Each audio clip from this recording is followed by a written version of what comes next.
चुनावी लड़ाई अब जुम्मे की छुट्टी पर आई। रविवार की छुट्टी पर ताले लगवा दिए, बोले शुक्रवार को छुट्टी होगी। अब ईसाइयों से भी झगड़ा, पहले हिंदुओं से झगड़ा, अब ईसाइयों से झगड़ा। ये क्या चल रहा है भाई? तो आप ये कह दो कि हफ्ते में 7 दिन नहीं रहेंगे, 8 दिन रहेंगे, उसको कह दिए उसका नाम मोदी वार होगा। विपक्ष पर गरजे योगी, यूपी में माफिया राज खत्म। अपराधियों को गले का हार बनाते हैं। कोई भी माफिया हो, खनन माफिया, भू माफिया, पशु माफिया, ये सभी माफिया समाजवादी पार्टी से जुड़े हुए हैं। अमित शाह बोले, अब की बार पीओके आएगा इस पार।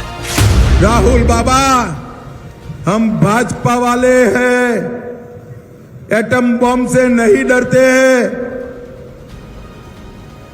पाक ऑक्यूपाई कश्मीर भारत का है, रहेगा, और हम इसको लेकर रहेंगे, लेकर।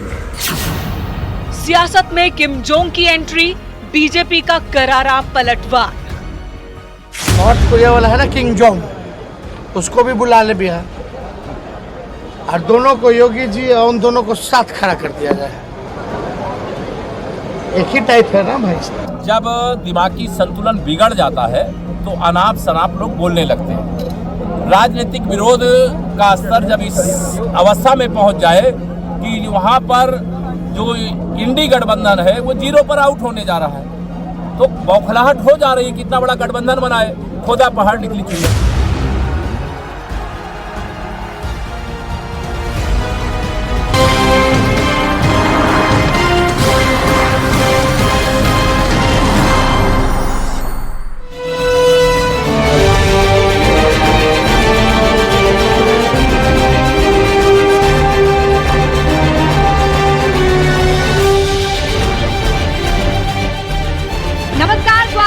सभी का मैं हूं आपके साथ आस्था कौशिक, और इस वक्त चुनाव एक्सप्रेस की ये महाबहस आप सीधा वाराणसी से लाइव देख रहे हैं। हमारी मौजूदगी इस वक्त रविदास घाट पर है। हमारे साथ बड़े पैमाने पर बनारस की जनता है। जोरदार तालियां जनता एक दूसरे के लिए। और बनारसी जनता हमें बताएगी कि आखिर ये जो आखिरी चरण का रण है उसमें सियासी पारा आखिर किसकी तरफ जाता हुआ दिखाई दे रहा है। 1 जून को आखिरी दौर की वोटिंग होनी है, जिनमें 13 सीट पर चुनाव होने हैं। वाराणसी सीट भी उनमें से एक है, और साथ ही जो तमाम हॉट सीट्स है उन पर फोकस लगातार विपक्षी गठबंधन और बीजेपी का बना हुआ है। प्रचार में पूरा जोर लगा रहे बीजेपी के दिग्गज, चाहे मुख्यमंत्री योगी आदित्यनाथ हो, गृह मंत्री अमित शाह हो, केंद्रीय मंत्री हो, सभी बड़े नेताओं ने यहां पर डेरा जमा रखा है। बीजेपी के दिग्गज उनकी जीत का मार्जिन बड़ा बनाना चाहते हैं ताकि ये जीत ऐतिहासिक हो। क्या है तमाम दावे और वादों की सियासत, इसी पर करेंगे डिबेट। लेकिन सबसे पहले अपने मेहमानों से आपका तारुफ करा देते हैं। जोरदार तालियों के साथ स्वागत कीजिए सत्येंद्र सिंह जी, युवा मोर्चा पूर्व अध्यक्ष बीजेपी, हमारे साथ बीजेपी का पक्ष रखने के लिए हैं। सत्य प्रकाश सोनकर जी, समाजवादी पार्टी के प्रवक्ता हैं, जोरदार तालियों के साथ इनका स्वागत कीजिए। अमरनाथ पासवान जी हैं, कांग्रेस के प्रवक्ता, तालियां रुकनी नहीं चाहिए। सभी मेहमान हमारे बीच में। रीना जी सामाजिक कार्यकर्ता हैं, और थोड़ी देर में राजनीतिक एक्सपर्ट हमारे साथ बीबी ओझा जी भी जुड़ेंगे। लेकिन चर्चा की शुरुआत करते हैं, और सबसे पहले सवाल सत्य प्रकाश जी आपसे यही। अब 13 सीटों पर रण बाकी रह गया है, लेकिन हम देख रहे हैं कि बयानों का जो पारा है, पारा तो हाई है ही। दिल्ली में तो आज 52 डिग्री से पार चला गया। बनारस में भी हम लगभग 50 वाली गर्मी महसूस कर रहे हैं, लेकिन सियासी गर्मी भी उतनी बढ़ती जा रही है। शहजादे के बाद शह और मात, और अब किंग जोंग की एंट्री हो गई है। अब बताइए, पूर्वांचल का चुनाव क्या इन्हीं मुद्दों के इर्द गिर्द सिमट के रह गया है? मुद्दों की कमी क्यों है? सबसे पहले आपका धन्यवाद देना चाहूंगा बनारस इस काशी की नगरी से। और आपने चुनावी पारे की बात की, और जो जुबानी जंग चल रही है, शहजादे से लेकर के आपने न जाने किन किन की बात की। तो ये तो सबसे पहली बात कि जो सवालात हैं ये बीजेपी से पूछना चाहिए कि क्यों आज असलियत के जो मुद्दे हैं, जिस पे महंगाई, बेरोजगारी, महिला सुरक्षा, और खासकर बनारस के लिए, क्योंकि आप बनारस में हैं तो सबसे पहली जिम्मेदारी होती है कि बनारस के विकास एजेंडे पे बात होनी चाहिए थी। लेकिन क्यों आज हिंदुस्तान की जुबानी जंग जो है वो मंगलसूत्र से लेकर के और नाच गाने तक अटक गई है, ये बड़ा सवाल है। क्योंकि भाजपा सरकार आज अपने उस मुद्दे पे बात नहीं करना चाहती जिसमें उन्होंने कहा था कि हम महंगाई कम करेंगे, जिसमें हम हर साल 2 करोड़ नौकरी देंगे, जिसमें हम नौजवानों को बेहतर शिक्षा की बात करेंगे, जिसमें हमने संविधान को शपथ के साथ आह्वान किया था कि कम से कम SC ST OBC के सर्वांगीण विकास के लिए हम कटिबद्ध हैं। लेकिन आज वो मुद्दे कहीं न कहीं इनके कागजी व्हाट्सएप ज्ञान में खत्म हो गए हैं और मुद्दा केवल धर्म, जाति और पड़ोसी मुल्क पे अटक गया है। होगा अंतिम दौर का चुनाव। सत्येंद्र जी, आप पर लगातार घेराव इसी बात का आता है कि आप लोग असल मुद्दों से भटकाना चाहते हैं, इसीलिए राम का नाम लेते हैं, काशी मथुरा की बात करते हैं, और जब आपसे रोजगार का डेटा या महंगाई पर जवाब मांगा जाता है तो जय श्री राम का उद्घोष करते हैं। अब मुझे बताइए ये किस तरह की पॉलिटिक्स है? राम हमारे आराध्य प्रभु हैं। आप जैसा कि सत्यप्रकाश जी ने बताया कि मंदिर का निर्माण हुआ, मंदिर दर्शन करने में कोई अपराध है? मैंने कोई मंदिर की बात नहीं की। सबसे विकास पहले की बात करते हैं। ये 2014 के पहले केंद्र में इन्हीं लोग की सरकार थी। ये 5 काम बता दें, पूर्वांचल में कोई बड़ा काम अगर किए हो 5 काम बता दें। मैं अगर अभी वर्तमान समय में मोदी जी 10 साल हमारे प्राइम मिनिस्टर थे, मैं बता देता हूं कि क्या क्या विकास काम क्या, स्वास्थ्य, शिक्षा, जो भी हुआ है, शासन का जो भी अपराधी इस समय या तो ऊपर है या तो जेल में है। मतलब आप कह रहे हैं कि माफिया और दंगा राज खत्म हुआ है, ये बड़ी उपलब्धि है। यूपी की जो इमेज थी, किस तरह का राज्य है, पिछड़ापन है, लोग कहते थे यहाँ कभी कुछ हो ही नहीं सकता, इसका कोई इलाज ही नहीं है। देखिए, वो कह रहे हैं कि वो पूरा परसेप्शन आज की डेट में बदल चुका है। 2 टूक का जवाब दे दूंगा। अभी जो है बगल में अभी बताइए जो है योगी की सरकार है, कोई दंगा हुआ है? चलिए मैं जनता के बीच में मैं इनकी बात का जवाब दे दूं। आपने कहा बनारस में विकास की, बगल में काशी हिंदू विश्वविद्यालय है। आज तकरीबन 1 महीने से एक डॉक्टर ओम शंकर जी जो है धरनागत है। किसके लिए? आम जनता के लिए, मरीजों के लिए बेड उपलब्ध नहीं है। दूसरी बड़ी बात कि बनारस में आपके बगल के जिले में भारी उद्योग मंत्रालय के मिनिस्टर हैं, लेकिन बनारस में आज भी एक कल कारखाना लगा का ये जवाब देते हैं। अच्छा ठीक है, ये कल कारखाने की जो बात है इस पर चर्चा करेंगे कि आखिर किस तरह के मॉडल की बात हो रही है, किस तरह के विकास के मॉडल की बात हो रही है। क्या विकास और रोजगार सिर्फ कल कारखाना लगने से आता है या इसके किसी कॉम्बिनेशन की आवश्यकता है? मौजूदा आप किस मॉडल पे काम करें, लेकिन उससे पहले एक टिप्पणी कांग्रेस से लेना जरूरी है। अमरनाथ जी हमारे बीच में। अमरनाथ जी, यहाँ पर समाजवादी पार्टी और कांग्रेस की ज्वाइंट रैली भी हो चुकी है। राहुल गांधी यहाँ पर आए थे, अखिलेश यादव यहाँ पर आए थे, और डिंपल यादव और प्रियंका गांधी भी यहां पर आकर जो है ताल ठोक करके गई हैं। लेकिन बीजेपी का आप देखिए कि हर बड़ा चेहरा बनारस और उसके आसपास डेरा जमाए बैठा है। वो ये मान के चल रहे हैं जीत तो है ही, बस इसे ऐतिहासिक बनाना है, उसके लिए जोर लगाया जा रहा है। जी जी जी जी, आवाज आ रही है ना? जी जी बोलिए। जी, सबसे पहले तो जितने यहाँ दर्शक हैं, श्रोता हैं, सबको मैं प्रणाम करता हूं। और ये काशी की धरती है। काशी की धरती पे जो लोग हैं, यहाँ जो लोग बैठे हैं और जो लोग देख रहे हैं पूरे देश में इस न्यूज को, तो मैं बताना चाहता हूं कि रिकॉर्ड 2 तरीके से बनता है, एक सफल होकर के, एक असफल होकर के। और आपने जिक्र किया कि 2 लड़कों की जोड़ी की बात बहुत लंबे समय से हमारे आदरणीय प्रधानमंत्री जी ले रहे थे। तो अखिलेश यादव जी और राहुल गांधी जी की जो रैली अभी कल हुई है बनारस में, जनता का उत्साह, जनता का प्यार, जनता का समर्पण देख करके लगा होगा पूरे देशवासियों को और काशीवासियों को कि काशी की जनता क्या चाहती है। और उसके कुछ दिन पहले ये तो चुनावी दावे हैं, आपके भी हैं और भाजपा के भी हैं। अपनी बात तो पूरी करो। दोनों जगह भीड़ जुट रही है। अपनी बात तो पूरी करो। बोलिए। और रही बात डिंपल यादव जी का, प्रियंका गांधी जी का, तो 13 मई को आदरणीय प्रधानमंत्री जी का रोड शो हुआ काशी में, और ये 2 महिलाओं की जो जोड़ी थी, डिंपल यादव जी और प्रियंका गांधी जी की, आप देखी होंगी कि किस तरीके से भीड़, और वो दिल से आई हुई भीड़ थी, स्वेच्छा से आई हुई भीड़ थी, वो 500 रुपए वाली भीड़ नहीं थी। काशी की जनता इस बार आदरणीय प्रधानमंत्री जी को नकारने जा रही है, मतलब क्योंकि जिस तरीके से भीड़ वाली जो आपने बात कही, कांग्रेस के लोगों की भी बात सुन लिया करिए। 4 जून को पता चलेगा। भारतीय जनता पार्टी के साथी जब बोलते हैं, फिर वो भी कुछ रोकती नहीं है। थोड़ा कुछ मुद्दों की भी बात हम लोग भी कर लें। इंडिया ये 4 जून को तो हम भी देख लेंगे, देश की जनता भी देख लेगी।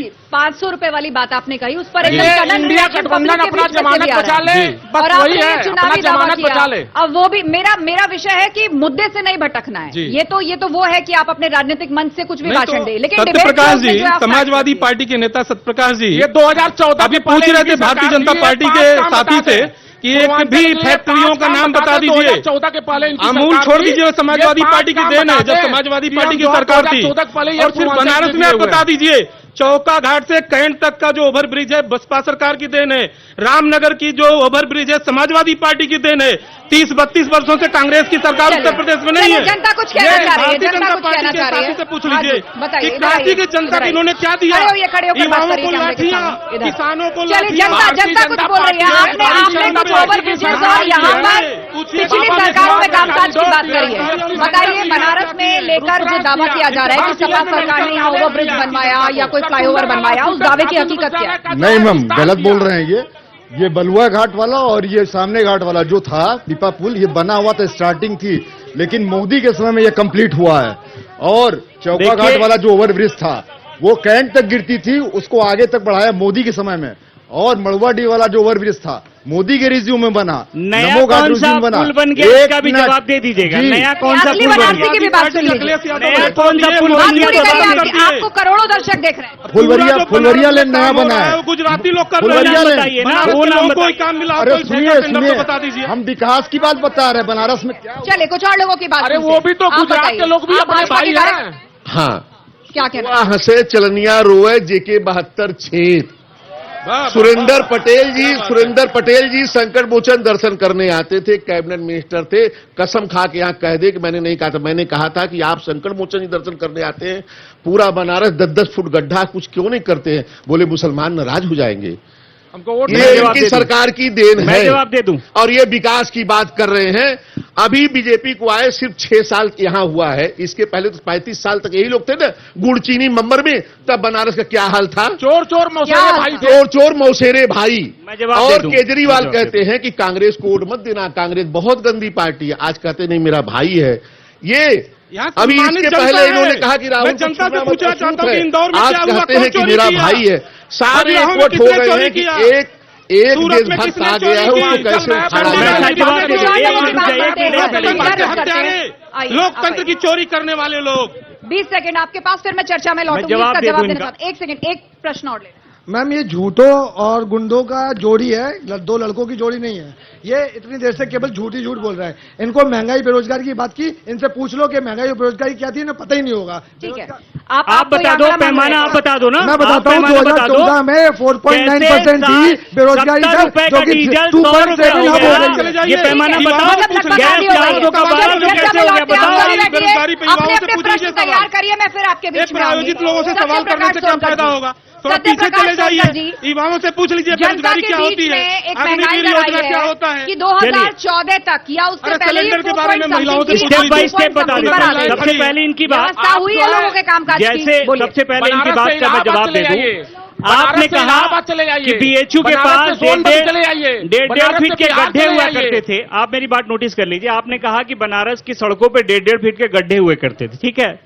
आपने कौन सा उस गड्ढे को भरने का काम किया? आज भी आप चले जाइए, बनारस जो है जाम के जाम से जूझ रहा है। आपके मंत्री यहाँ घंटों जाम में रहते हैं। न बनारस में चौड़ीकरण का काम आपने कराया, ना ही किसी डेवलपमेंट की बात कराई। दूसरी बड़ी बात, आपके बात का भी जवाब दे दूं, आपके बात का भी जवाब दे दूं, जो महंगाई की आप बात कर रहे हैं उस पे इनके पैमाने को जरा आंक लीजिए।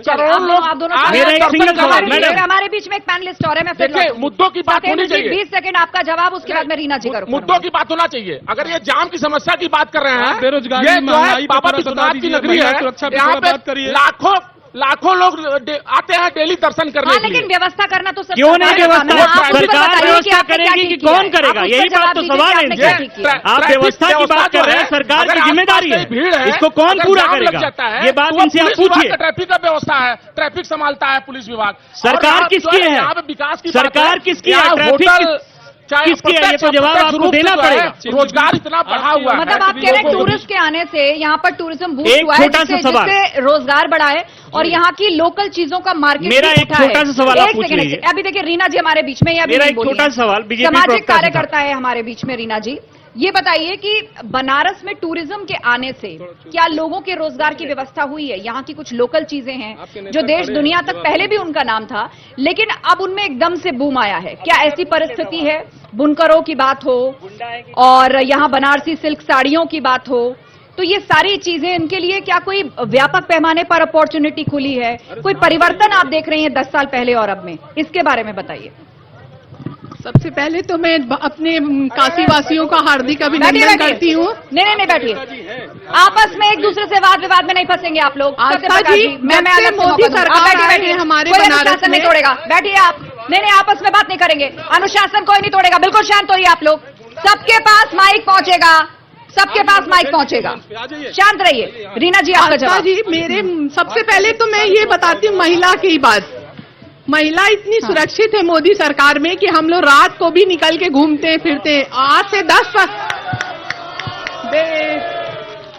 10 साल पहले हम लोग का निकलना दुर्भर था। समझ लीजिए इतने लुच्चे लफंगे सड़क पे रहते थे। मोदी और योगी सरकार की वजह से हम लोग इतने मजबूत हैं कि रात को भी निकलते हैं, दिन में भी निकलते हैं। कोई ऐसी महिलाएं बैठी यहाँ पे आप लोग पूछ सकते हैं, उनका भी रिएक्शन हम अलग से लेंगे। आपने कहा महिलाएं सुरक्षित हुई हैं, पहले महिलाएं बनारस में उतनी देर तक नहीं निकला करती थी, ये आपने कहा। और क्या घाटों पर घूमना आसान था, बाजारों में जाना आसान था, यूनिवर्सिटी के बाहर अंदर सुरक्षित थी? क्या माहौल था और आज क्या घाट तो इतनी गंदगी थी यहाँ पे कि लोगों का आना जाना डर लगता था। घटना के बारे में जानकारी ले लीजिएगा। मलेरिया के मच्छर तो नहीं काट लेंगे? जब से मोदी सरकार आया कम से कम हमारे घाटों की इतनी सफाई हो गई है कि हम लोग अपने बच्चों को लेके आते हैं आउटिंग के लिए। और जब से मोदी सरकार ने सब कुछ यहाँ पे इतना विकास कर दिया है कि पर्यटक भी बहुत सारे आते जाते रहते हैं। ठीक है रीना जी, बुनकरों को लेकर एक सवाल जनता के बीच में से आता है और कहा जाता है कि बुनकर जो है वो बर्बाद हो गया है, उसको इलेक्ट्रिसिटी नहीं मिल रही है और उसकी कोई जिस तरह सपने दिखाए गए थे कि कई गुना ज्यादा कमाई बढ़ जाएगी, ऐसा कुछ नहीं है। इसके बारे में आप क्या बताना चाहेंगे? मैं तो यही बोलना चाहूंगी कि हमारे बुनकर भाई बहुत खुश हैं क्योंकि यहाँ पे इलेक्ट्रिसिटी एकदम प्रॉपर आ रही है। पहले लाइट नहीं थी, पानी नहीं थी, मशीनों की व्यवस्था नहीं थी। मोदी सरकार ने बुनकरों के लिए स्पेशल कुछ किया है। क्या स्पेशल किया है? टीएसटी सेंटर बनवाया है और प्लस स्पेशल ये किया कि उनकी सब्सिडी जो है वो खत्म कर दी, उनको जो सस्ते दरों पे बिजली व्यवस्था मिलती थी वो खत्म कर दिया। बुनकर भाई बहुत खुश यही है। बेहतर व्यवस्था दिया है इन्होंने। ऐसा वो काम कर रहे हैं जैसे बुलेट ट्रेन की तरह मेरे बनारस में सारे काम हो रहे हैं बुनकर भाई के। मतलब बिजली मिल रही है प्रॉपर? बिल्कुल बिजली, उनके कार्य बहुत अच्छे हो रहे हैं। साड़ियों में ले लीजिए, क्योंकि बुनकर भाई अकेले दम पे तो करते नहीं है, उनके पीढ़ी दर पीढ़ी चली आ रही है। ठीक है, चलिए आप सभी ने अपनी बात रखी, एक बार पब्लिक रिएक्शन लेते हैं, फिर मैं सत्यप्रकाश जी आपके पास आती हूँ। महिलाओं से पूछते हैं, आप बीजेपी से हैं जी? कैमरे की तरफ देखिए और खड़े होकर बात करिए कैमरे की तरफ। क्या कहना चाहेंगी आप महिलाओं को लेकर? यहाँ पूर्वांचल की एक इमेज थी कि भाई बड़े बड़े माफियाओं के नाम से विख्यात था, आज दावा यह है कि उन माफियाओं को उनके अंजाम तक पहुंचाया जा रहा है। मतलब एक सेफ माहौल बना है, अपहरण हो, छिनैती हो, महिलाओं के साथ बदसलूकी हो या छेड़खानी हो, क्या ये सुरक्षित माहौल देने में आप कामयाब रहे हैं? और आपको लगता है कि हर बार की तरह इस बार भी जाति धर्म से ऊपर विमेन सेफ्टी के नाम पर आपको वोट मिलेगा? जी बिल्कुल, विमेन सेफ्टी के नाम से वोट मिलेगा भी। और ये भाई साहब का मैं एक जवाब देना चाहती हूँ। उस दिन जो 2 महिलाएं आई थी, प्रियंका जी और अपनी मेनका जी, 2 लोग, डिम्पल जी 2 लोग आई थी और पूरी भीड़ जो गई थी बस उनको देखने के लिए, क्योंकि 4 तारीख के बाद फिर हम लोग देख नहीं पाएंगे ना, वो लोग सफैया हो जाएगी उन लोगों की। कुछ और महिलाओं से बात करते हैं। आप बैठिए, आप भी बीजेपी से हैं, बताइए कुछ। भीड़ से पूछ रही हैं, जिनके गले में पट्टा बीजेपी का, वो क्या बताएंगी? वो तो वही बताएंगे ना जो लौटाया गया है। ये है हमारे देश के लिए जो आए हैं और जो हमारे घाटों को सुधार दिए हैं, महिला लोग के लिए सुरक्षित कर दिए हैं। और जैसे कि नेता लोग जैसे आपस में जो झगड़ा कर रहे हैं, ये कोई बात नहीं। मोदी जी इतना मेहनत किए हैं बचपन से लेके आज तक, वो कोई नहीं किया। 10 साल में जो इतना देश को सुधारा है वो 5 साल में कुछ किया ही नहीं कोई।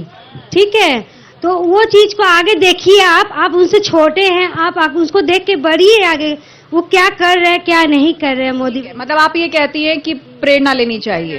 एक जो व्यक्ति जो मेहनत करता है। हाँ हाँ हाँ। ठीक है, कुछ और लोगों की बातें इधर से सुनते हैं, आप बताइए। आगे आ जाइए आप। मैडम देखिए, आपका ये जो एक डिबेट का एक सिस्टम हम लोग देखते हैं, एक भाजपा का नेता रहता है, एक समीक्षक रहते हैं और एक समाज सेवी रहते हैं। ज्यादातर समाज सेवी भी जो है उन्हीं को रखा जाता है जो भाजपा की बात करे। लेकिन आप मुद्दे की बात करिए, आप मुद्दे की बात करिए। आपको भी माइक दिया गया है। हाँ, सुन लीजिए, आपको माइक दिया गया, उसका सदुपयोग पूछिएगा। महिलाएं बड़ी सम्मान से घूम रही हैं, तो आईटीआई की जो छात्रा के साथ जो बेचू आईटीआई के जो तीनों आरोपी थे भाजपा के, उनके घर पर योगी जी का बुलडोजर क्यों नहीं चल पाया? डीजल पेट्रोल खत्म हो गया या अपराध वो उनको ये अपराध की श्रेणी में नहीं रखती हैं? तीनों आरोपी जेल में हैं। देखिए बाकी बातों तीनों आरोपी जेल में हैं। गरीबों के हक की बात, ए भैया गरीबों के हक की बात, जनता की बात। सवाल ये है कि प्रधानमंत्री जी ने बनारसियों को सिर्फ वोट के लिए चाहा है। बनारसी चुनते तो है ना, हर बार रिकॉर्ड मार्जिन से जिता रहे हैं ना। 20 अरे भाई साहब, पूरा माइक आपका है, लेकिन आप ये कह रहे हैं ना कि बनारसियों को पता नहीं क्या कर दिया, वो खुद ही तो वोट दे रहे हैं जाकर। भाजपा प्रवक्ता आप नहीं है ना? नहीं, मैं प्रवक्ता नहीं हूँ। आप कांग्रेस से हैं तो मुझे बता दीजिए, मैं आपको वहीं पोडियम पे खड़ा कर देती हूँ। सुन लीजिए। सवाल ये है कि भारत के प्रधानमंत्री को काशीवासी चुनते हैं, लेकिन जब सवाल रोजगार और फैक्ट्री लगाने का होता है तो सेमीकंडक्टर की फैक्ट्री महाराष्ट्र से शिफ्ट होती है गुजरात, एयरबस की फैक्ट्री गुजरात, टेस्ला कांग्रेस तेलंगाना में है तो वहां से भी वो शिफ्ट होगी सिर्फ गुजरात। क्या प्रधानमंत्री मोदी जी एक फैक्ट्री अगर बनारस में शिफ्ट करते तो यहां के जो क्षेत्रीय 10 जिलों के लोगों को रोजगार नहीं मिलता? क्या सिर्फ यहाँ के युवाओं का, लोगों का सिर्फ वोट चाहते हैं, वो रोजगार नहीं देना चाहते? और 10 साल में 2 करोड़ रोजगार का क्या 20 करोड़ रोजगार दिया है इन्होंने? चलिए, और इस बीच हम में बीवी ओझा जी भी ज्वाइन कर चुके हैं, समाज सेवी हैं और उसके साथ साथ राजनीतिक विश्लेषक है। बहुत स्वागत है सर आपका मंच पर।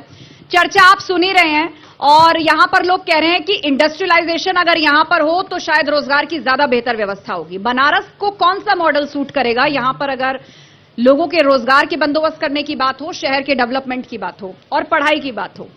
देखिए, ये तो कहना सर्वथा गलत है। जब से काशी विश्वनाथ धाम बना है, कॉरिडोर बना है, तो रोजगार तो यहाँ बहुत तेजी से बढ़ा है। चाहे होटल व्यवसाय हो, चाहे जलपान की बात हो, या यातायात जो है ट्रेवलिंग की बात हो, यात्री बहुत सारे आ रहे हैं अयोध्या, बनारस, तो हर तरह से बढ़ रहा। कंपनी की बात है तो अभी अमूल फैक्ट्री यहाँ लगी है। बाकी रोजगार निरंतर बढ़ रहे हैं। ये कहना कि नहीं मोदी जी प्रयास नहीं किए तो ये गलत होगा, क्योंकि 14 से लेकर के और आज तक इस काशी के अंदर, जैसा अभी कई बहनें कह रही थी, चाहे घाटों की बात हो, गलियों की बात हो, सड़कों की बात हो, ओवरब्रिज की बात हो, और सबसे बड़ी बात कोई नहीं कर रहा है। देश की जो अस्मिता है, सनातन परंपरा, सनातन संस्कृति, भारतीय विरासत, उसका संरक्षण और संवर्धन पर बहुत ज्यादा मोदी जी ने ध्यान दिया। काशी की जो आध्यात्मिक चेतना है, जो संपूर्ण भारत को नहीं विश्व को प्रभावित करती है, उसके लिए निरंतर कार्य हो रहा है। लेकिन एक धड़े की राजनीति ये कहती है कि इससे रोजगार थोड़ी मिलेगा, इससे कोई शिक्षित थोड़ी होगा, इंडस्ट्री आएगी तभी रोजगार मिलेगा। अब आप देखिए, आप कभी मंदिर के आसपास जाइए, वो फूल व्यापारी वो हिंदू है कि मुस्लिम है कोई नहीं पूछता है, दूध सप्लाई करने वाला किस जाति का है कोई नहीं पूछता है, यहाँ तक कि कपड़े इत्यादि और बाकी भी चीजें देखिए, और यातायात की व्यवस्था है। और पहले तंग गलियां थी, आते थे यात्री तो बड़े। जी चलिए, आपसी बात विवाद में मत उलझिए, आपने सवाल पूछ लिया। सर जनता कैमरे के इस तरफ भी सुन रही है आपको। एक मिनट, आपसी बात विवाद में मत फंसिए, आपको अलग से मौका मिलेगा। कैमरे के उस पार भी जनता सुन रही है आपको। सर आप माइक पर जवाब दीजिए। एक सेकंड, आप माइक पर जवाब दीजिए, जनता इस कैमरे से भी सुन रही है आपको। जवाब पूरा कीजिए। अब इसका बोलिए। आपको बता दूं, इनको जानकार, इनका मानसिक संतुलन खो गया है। यहाँ मंदिर परिसर में जो भी कार्य हुआ है, काशी के विद्वानों से, पंडितों से परामर्श करके हुआ है, बिल्कुल शास्त्र रीति से हुआ है। और आपको जिस चीज का ज्ञान नहीं है उसमें आपको बोलना नहीं चाहिए। एकदम ज्ञानी है। और काशी की पांडित्य परंपरा ने मिल करके उस कार्य को किया है। निश्चित रूप से वो शास्त्रीय रीति से हुआ है, आपके चिल्लाने से कुछ नहीं होगा, बहुत अच्छे से हुआ है। शांत हो जाइए और मेरी अपील है, अनुशासित रहिए, अनुशासित रहिए। आप जिस भी पार्टी से ताल्लुक रखते हैं उसका पक्ष रखने के लिए मंच पर एक शख्स मौजूद हैं, उनको बोलने दीजिए। हमारे सभी मेहमान सम्मानित हैं, उनके साथ वाद विवाद में मत उलझिए, वाद विवाद में मत उलझिए, मेरा निवेदन है, वरना हमको उस पर एक्शन भी लेना पड़ेगा। आपकी बात रखने के लिए आपके प्रवक्ता बीच में है, आपको कुछ कहना है तो माइक हमारे पास आएगा। सत्य प्रकाश सोनकर जी, हाँ जी बोलिए। देखिए, आपने जो बात कही, सरकार भी धमकी देती है, मीडिया के लोग भी मुझे लगता है जनता को धमकी दे रहे हैं। कम से कम आपको तो अमरनाथ जी इस बात का समर्थन नहीं करना चाहिए। 140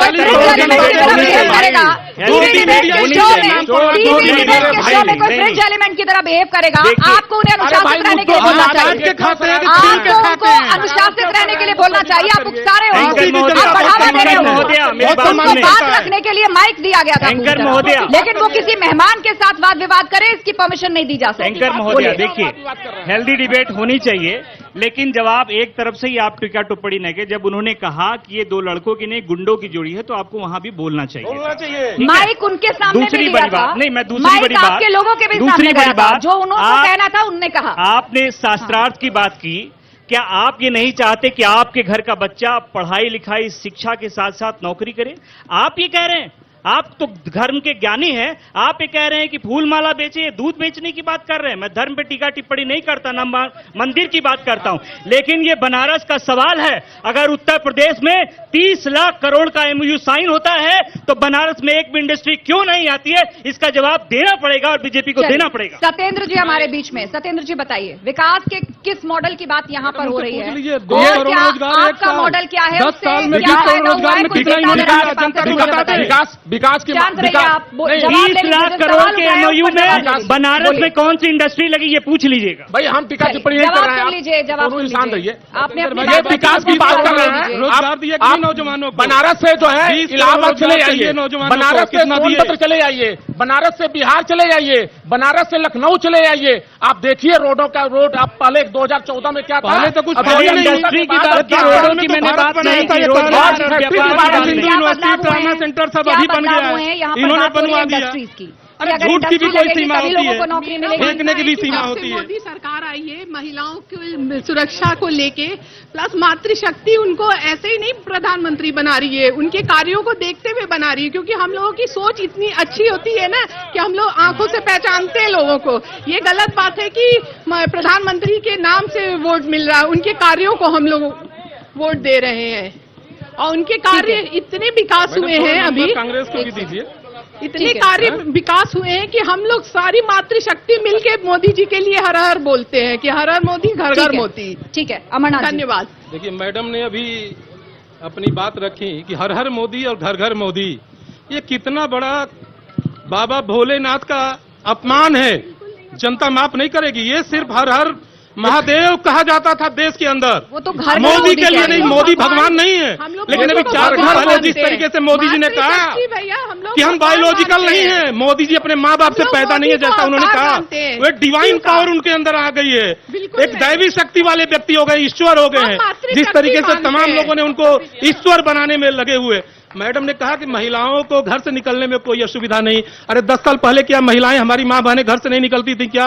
विश्वविद्यालय में पूरी दुनिया की लड़कियां पढ़ने नहीं आती थी क्या? लेकिन प्रज्वल रेवन्ना का 3000 वीडियो बहुत सारे लोग देखे होंगे। और अब क्या है?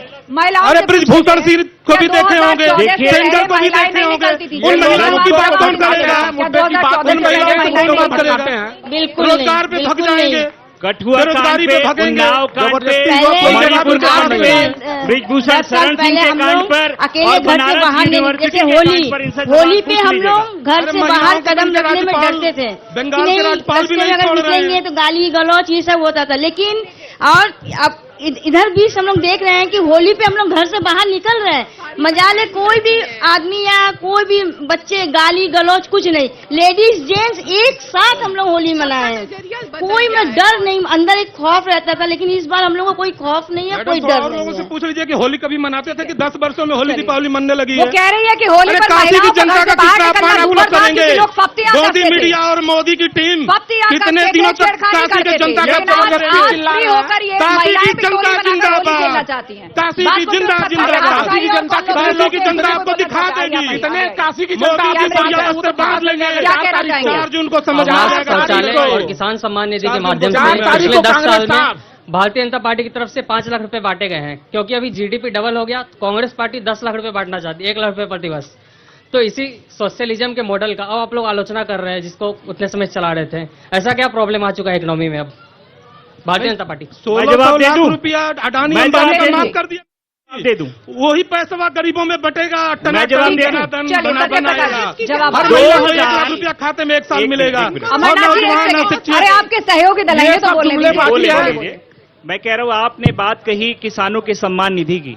2014 में जब प्राइम मिनिस्टर इस देश की गद्दी संभालते हैं तो हिंदुस्तान का कर्ज है 55 लाख करोड़। आज के डेट में 2024 में अगर सरकारी आंकड़े आप जाएंगे 205 लाख करोड़ रुपए हिंदुस्तान पे कर्ज बढ़ा है। किस वजह से बढ़ा, यह सवाल है। दूसरा मेरा सवाल, आपने बात कही कि हम डेवलपमेंट के पैमाने पर अगर देश की सरकार को आंकना चाहते हैं तो क्यों इस सरकार ने हिंदुस्तान के पूंजीपतियों के 16 लाख करोड़ रुपए माफ किए और उनसे इलेक्ट्रोल बॉन्ड के नाम पे चंदा लिया? ये सवाल है। क्या ऐसा पूर्व में नहीं होता था? इंडस्ट्रियलिस्ट के कर्ज बिल्कुल नहीं होता था। जो चीजें थी पारदर्शिता में थी। मैं हिंदुस्तान के न्यायालय को धन्यवाद देना चाहता हूं। मैं हिंदुस्तान के न्यायालयों को धन्यवाद देना चाहता हूं, जिसके वजह से ये उजागर हुआ है, जिसकी वजह से ये उजागर हुआ है कि किसको कितना चंदा मिला और किस कारण से बनाने वाली कंपनियों से चंदा लाते हैं। आपने जो मुद्दा उठाया, एक सेकंड, वीवी ओझा सर, आप मुझे बताइए, जीडीपी की बात हो रही है, इकोनॉमी की बात हो रही है। भारत की इकोनॉमी और विश्व की इकोनॉमी कोरोना काल और उसके बाद हमने देखा किस तरह से सफर की, लेकिन अब भारत जिस ट्रैक पर धीरे धीरे लौट रहा है, लेकिन चुनाव में जब जीडीपी की बात होती है तो असल तस्वीर क्या है, मुझे बताइए। देखिए, अब मैं इसका बहुत बड़ा चिंतक नहीं हूं, लेकिन जैसा मैं विश्लेषकों से सुनता हूं कि कहाँ 11वें 12वें स्थान पर था, 5वें स्थान पर आ गया अर्थव्यवस्था में, और वो दिन दूर नहीं है, यदि 5 साल और रहा तो प्रथम स्थान, द्वितीय स्थान, ये सब व्हाट्सएप ज्ञान है, ये सब व्हाट्सएप ज्ञान है। और उनकी बात सुन लीजिए, बात करिए सर, बात पूरी करिए। और कहीं भी देखिए, चाहे जितना भी देखिए, चिल्लाने से कुछ नहीं होगा। मोदी जी ने अभी एक बात आई थी, यहाँ से लखनऊ जाइए, आप इलाहाबाद जाइए, कहीं भी आप रास्ते देखिए, बहुत ही विकास हुआ। अरे 8 घंटे में आप पहुंचते थे, अब 1.5 घंटे में पहुंचते हैं। आप यथार्थ को स्वीकार करेंगे नहीं ना? तो मोदी जी ने और काशी के लिए तो बहुत किया है। 3 घंटे में, 1.5 घंटे में यात्रा कर ली। एक्सप्रेस वे की बात कर रहे हैं। मैं गिना दूं, बनारस से सोनभद्र की सड़क समाजवादी सरकार की देन है। लखनऊ से बलिया तक की सड़क समाजवादी सरकार की देन है। बलिया से बात हो रही है। जी बिल्कुल मैं बात कर रहा हूं। और एमओयू भी साइन हुआ, बलिया से गाजीपुर तक की सड़क समाजवादी पार्टी की देन है। आपने बताइए ना, अगर नामकरण कर देने से अगर आपके काम अंकित हो जाते हैं, जैसा एक महोदय ने कहा कि ये रामनगर का पुल है वो बीजेपी ने बनाया है, तो मैं कह रहा हूं अगर ये समाजवादी सरकार के अलाइनमेंट थे, अगर आपने उसका फीता काटा तो नया कौन सा इस गंगा पे नया ब्रिज बन गया, उसका जवाब देना चाहिए था। ये सवाल। समाजवादी पार्टी, सत्येंद्र जी, सड़कों का जाल क्या मौजूदा सरकार में नहीं बिछा? समाजवादी पार्टी, क्रेडिट, जैसा कि यहाँ पे जनता है, जनता जनार्दन सर्वोपरि होता है। आप जो है जनता से पूछिए, सवाल जनता देगी कि क्या मोदी, ये इनकी सरकार, अखिलेश यादव की सरकार थी, तो मुझे हम लोग यहाँ से इलाहाबाद जाइए, इलाहाबाद में कौशाम्बी जाइए, लखनऊ जाइए, प्रवक्ता की हैसियत दिल्ली जाइए, जो रोड और जो 6 लेन जो हुआ है, यात्रा का समय आधा हो गया है। जो ट्रेन की कनेक्टिविटी बढ़ी है, वंदे भारत जैसे ट्रेन है, बहुत तमाम ऐसे कनेक्टिविटी ट्रेनों की बढ़ी हुई यात्रा हुआ है। अभी बता रहे गरीबों के लिए बात, ये महाशय बोल रहे थे गरीबों की चल रही है, जो गरीब तबके के लोग हैं, अगर वो फूल अपना स्वतः व्यवसाय कर रहे हैं तो कौन सा गुनाह कर दे रहे हैं? अरे अमूल का प्लांट लगा, अरे वो समाजवादी पार्टी की देन है। समाजवादी पार्टी की देन हो गई। 10 साल अमूल का प्लांट लगा। कुछ जनता की बात सुन लेते हैं। अरे बोलिए। भाई, वो एक 4 सेकंड, तारीख को आप जनता लोग को की बात पता सुन चल लेते हैं, जाएगा जनता की बात कि सुन अमूल लेते का हैं। प्लान आऊंगी उस सपा तरफ, लगाई पहले है कि पहले कांग्रेस इधर से लगाई शुरुआत है? करें। बोलिए, क्या नाम है महोदय, आपका? माननीय मेरा नाम शुभ नाम निशांत कुमार सिंह है, पूर्व छात्र संघ अध्यक्ष रहा हूं उदय प्रताप शास्त्री महाविद्यालय से। पहला इस सरकार पे मेरा क्वेश्चन यही है कि क्या इनको छात्र संघ के चुनाव से कौन सा इनका डर था कि इनकी राजनीतिक शोषण होता था कि इन्होंने छात्र संघ का चुनाव बंद कराया? मैं एग्रीकल्चर का स्टूडेंट हूं, और जैसा कि महोदय आप बोले कि अमूल का प्लांट लगा, तो क्या अमूल एक सरकारी प्लांट है? इसके बारे में आपको जानकारी है? अमूल क्या है? हमको नहीं, अब मैं बता रहा हूं, मैं बता रहा हूं, डीरेका जैसे नहीं, अमूल प्लांट से रोजगार नहीं मिला जनता को। अब देखिए, बनारस वाले लेबर अरे बनेंगे, सुपरवाइजर गुजराती होंगे। पहले तो देखिए, भाजपा की यही नीति है, भाजपा की यही नीति है कि पहले वो आंख पे चश्मा लगा लेते हैं कि उनकी आंखों का भाव कोई न देखे, जैसे आप लगाए हुए हैं। और वो भी रात में रेबन का हमको लगता है रेडिएटर मॉडल। बैठिए, पर्सनल मत होइए। आपने इतना होटल व्यवसाय से लेकर ट्रैवल से लेकर मेरा एक सवाल है कि 2021 से भारतीय जनता पार्टी के जनता को माताएं बहनें बैठी हुई हैं, हमारे पास एक वीडियो है। 2021 से लेके आज तक इस परिवार को इंसाफ नहीं मिला है। घर में घुस के इसके 18 साल की बच्ची को मारा गया, इस औरत को मारा गया। शासन प्रशासन ने साथ दिया इसका। 156(3) कोर्ट में जाने के बाद उन लोगों के ऊपर FIR होता है, अभी तक गिरफ्तारी नहीं होती है। दूसरी चीज है कि माताएं बहनें, अगर इस वीडियो को आप दिखा सकते हैं लाइव, तो आप इस पे बात कर सकते हैं।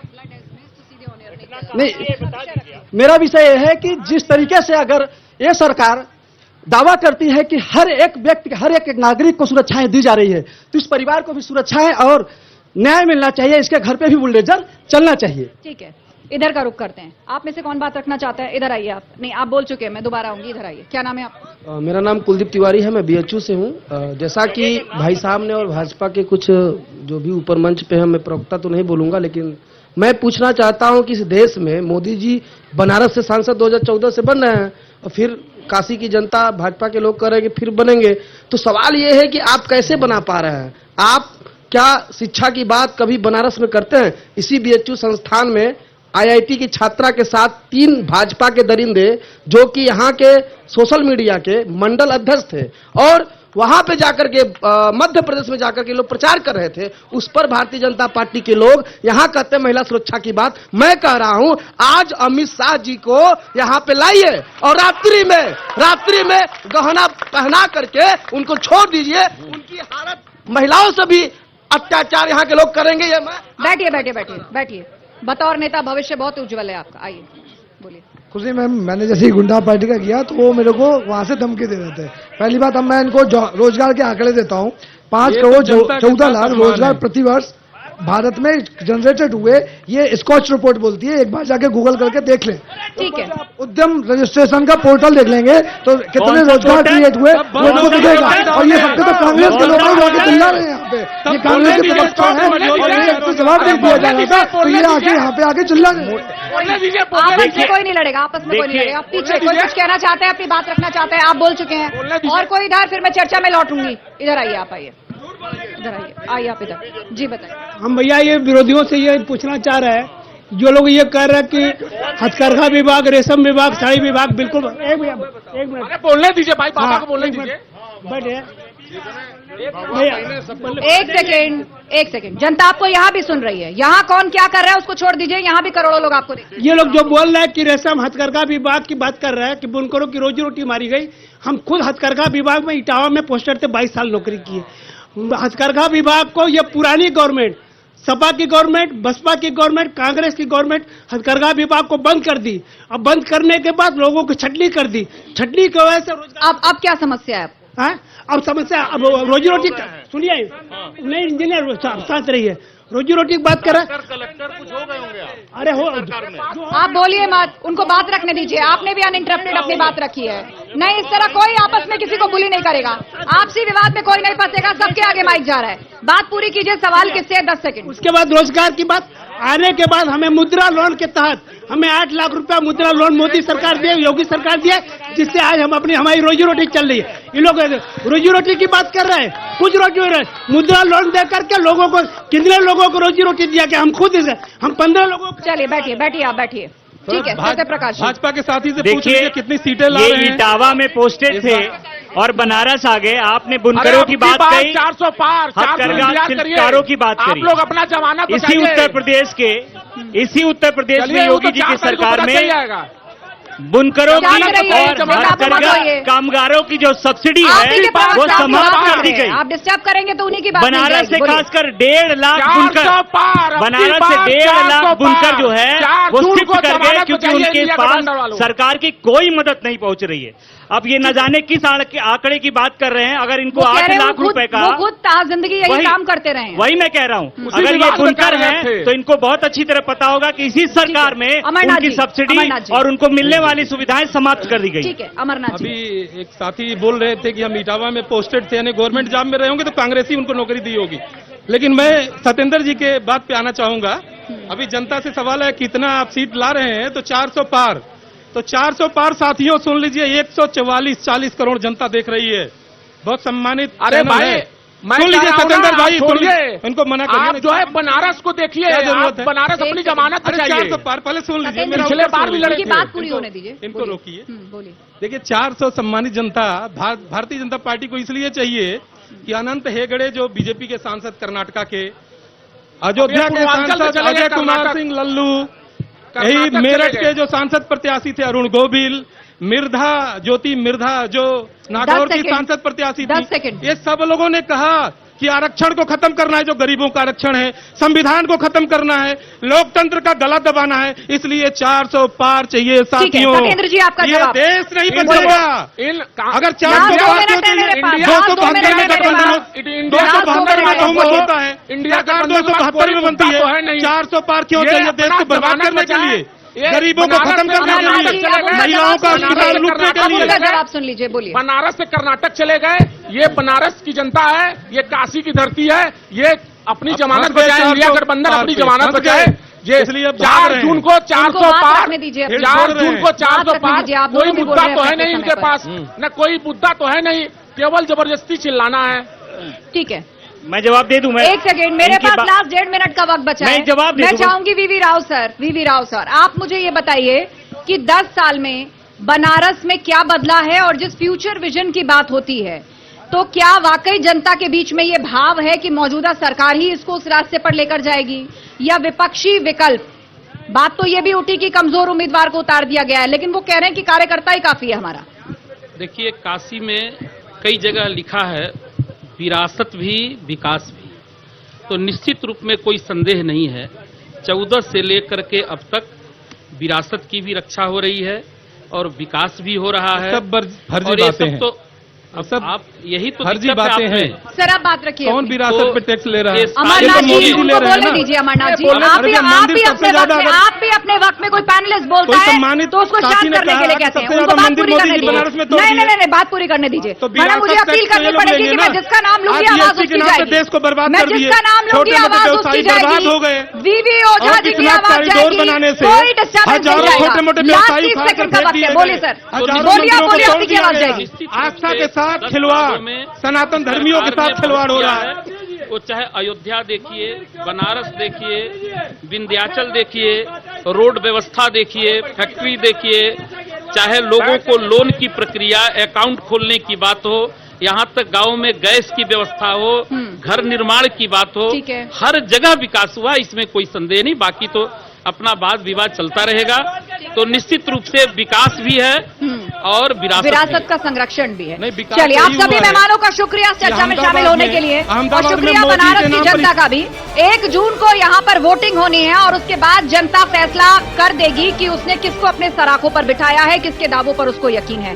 देश में आम चुनाव खत्म हो जाएगा, 1 जून के बाद अंतिम चरण की वोटिंग है और सबकी निगाह टिकी है कि 4 जून को नतीजे किसके पक्ष में आएंगे, क्योंकि विपक्षी गठबंधन हो या फिर सत्ता पक्ष हो, दोनों ने अपने अपने दावे जनता तक पहुंचा दिए हैं। खास शो में इतना ही, आप बने रहिए हमारे साथ। नमस्कार, धन्यवाद।